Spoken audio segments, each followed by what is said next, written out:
दोस्तों, आज मैं आपको बिहार के चुनाव की कहानी सुनाती हूँ।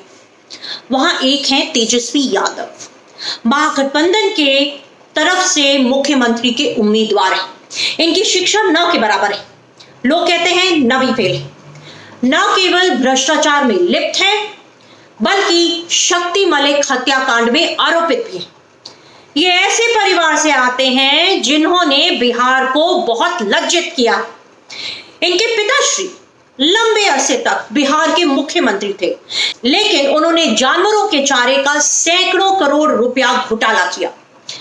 अदालत से सजा हो गई और भ्रष्टाचार के जुर्म में जेल में। उनके शासन के दौरान बिहार में अपहरण और फिरौती उद्योग का बहुत विकास हुआ। कानून व्यवस्था तो समझिए बिल्कुल चौपट थी।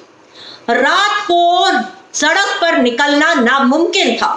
जो रेलगाड़ी स्टेशन पर पहुंचती थी पटना में, उसके मुसाफिर स्टेशन पर ही रुक जाते थे और जो स्टेशन के बाहर जाते थे तो लूट लिए जाते थे। इनकी मां भी मुख्यमंत्री रही, लेकिन दुर्भाग्यवश शायद ही वे स्कूल गई।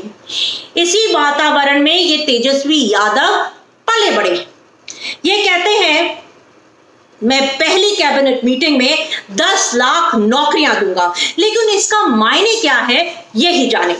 ये नहीं बताते कि इनके पिताश्री और इनकी माताश्री जिन्होंने 15 वर्ष बिहार में शासन किया, उन्होंने कितनी नौकरियां दी। 2015 से 2017 ये स्वयं उप मुख्यमंत्री रहे, तब इन्होंने कितनी नौकरियां दी। और अगर ये कहते हैं कि मुख्यमंत्री जी ने नौकरियों के मामले में इनकी नहीं सुनी, तो इन्होंने इस्तीफा क्यों नहीं दिया? लेकिन तब इनको नौकरियों की चिंता नहीं थी। आज चुनाव के झूठे वादे करना बहुत आसान है। अब इनके सामने जो मुख्यमंत्री के उम्मीदवार हैं वह हैं श्री नीतीश कुमार जी। बेहद ईमानदार, शिक्षित, इंजीनियरिंग तक पढ़ाई भी की हुई। कानून व्यवस्था उन्होंने सुधार दी, अपहरण उद्योग बंद कर दिया। अब लोग सड़कों पर रात में सुरक्षित महसूस करके निकलते भी हैं। विकास की दर जो लालू यादव के समय 3% थी, नीतीश जी के समय 11% हो गई। 96% सड़कें बन गई हैं। बिजली लगभग सभी को पूरे टाइम मिल रही है। जो आजकल ज्यादा बेकारी की बातें हो रही हैं, उसका मुख्य कारण है कोरोना महामारी जो सारी दुनिया में। अगर विकास इसी तरह चलता रहा तो दोस्तों नौकरियां सृजित होंगी और खुशहाली भी होगी। केंद्र में मोदी जी और नीतीश जी मिलकर बहुत अच्छा काम कर रहे हैं। आगे का बिहार का भविष्य उज्जवल दिखाई देता है।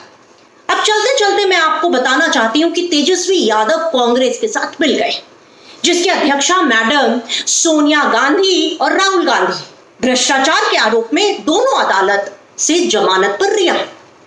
कांग्रेस ने कितना भ्रष्टाचार किया है यह तो सर्वविदित है। और आप समझ लीजिए कि सत्ता में आने के बाद तेजस्वी यादव और कांग्रेस का प्रथम उद्देश्य यही रहेगा कि अपने अपने परिवार को बढ़ाओ और आदत के मुताबिक ज्यादा से ज्यादा भ्रष्टाचार करेंगे ये लोग। मैं बिहार के सभी भाई और बहनों से ये कहना चाहती हूं कि चुनना आपको है। मुख्यमंत्री शिक्षित हो या अशिक्षित, अनुभवी हो या अनुभवहीन, ईमानदार हो या भ्रष्टाचारी, आपको यह देखना होगा कि कहीं आप धोखा ना खा जाएं और बाद में आपको शर्मिंदा ना होना पड़े। धन्यवाद।